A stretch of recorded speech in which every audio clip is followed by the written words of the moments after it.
एक बार फिर से स्वागत है आपका हमारे चैनल कुमार सर। आज मैं आपके लिए लेकर आई हूँ कक्षा 10वीं के लिए बहुत ही इंपॉर्टेंट सेंट्रल आइडिया। ये सेंट्रल आइडिया आपसे 3 अंक में पूछे जाते हैं। देखिए, central idea of the poem the trees. जो द ट्रीज नाम का आपका एक पोएम है, उस पोएम का सेंट्रल आइडिया हम देख रहे हैं यहाँ पर।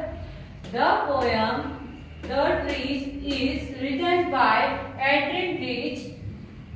आपको मैंने ये एक राइटर का नाम लिखवाया जो कि द ट्रीज वाले पोएम का राइटर है। ये आपको लिखना कंपल्सरी है, इससे आपका जो सेंट्रल आइडिया है बहुत प्रभावित बनेगा।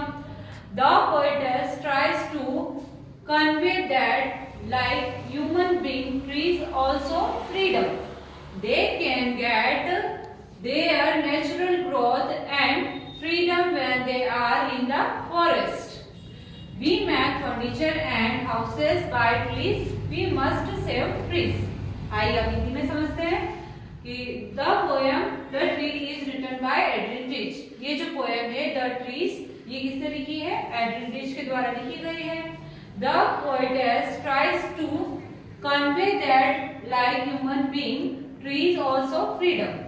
जो लेखक है वो हमें समझाना चाह रहे हैं कि जो पेड़ है वो कैसे रहना चाहते हैं, फ्रीडम यानी कि आजाद रहना चाहते हैं। They can get their natural growth and freedom when they are in the forest।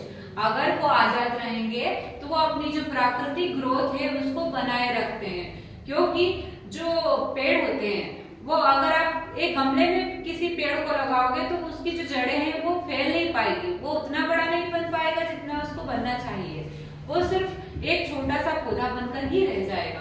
तो एक पेड़ को क्या चाहिए? फॉरेस्ट चाहिए। उसको कौन सी जगह चाहिए? जंगल चाहिए। We make furniture and houses by trees, क्योंकि हम पेड़ों से बहुत सारी चीजें बना सकते हैं, जैसे कि फर्नीचर, हाउस बना सकते हैं। We must save trees, इसलिए हमें पेड़ों को बचाने की सख्त आवश्यकता है, क्योंकि पेड़ हमारे जीवन में बहुत महत्वपूर्ण है। ये हम आपको पिछले भाग में बता चुके हैं। और इसके अलावा ये जो आप पेड़ों के बारे में 2 दिन से पढ़ रहे हैं, तो पेड़ों का बहुत अधिक महत्व है और आपको इसको वास्तव में भी समझना चाहिए। आइए उसके बाद देखते हैं एक और central idea. Central idea of the poem a tiger in the जू। जो एक जंगल में रहता है टाइगर, और एक जो जू यानी कि चिड़ियाघर में रहता है, उस टाइगर के बारे में हम समझेंगे। The poem a tiger in the zoo is written by Leslie Norris. ये किसने लिखी है पोएम? लेस्ली नूरिस ने लिखी है। In this poem, the poet tries to depict the mental condition of a caged tiger. He compares the life of a tiger in the zoo with its life in its natural habitat. तो इस poem के writer का नाम है Leslie नूरिस। Poem का नाम है a tiger in the जू।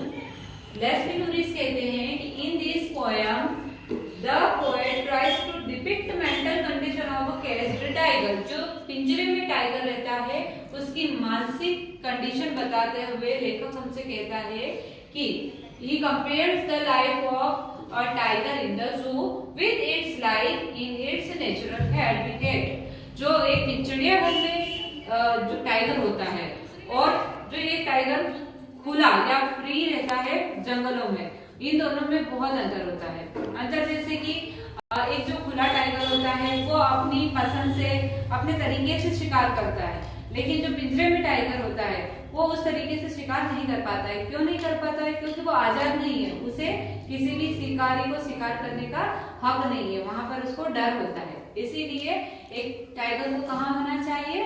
जंगल में होना चाहिए, उसे पिंजरे में कैद नहीं रखना चाहिए।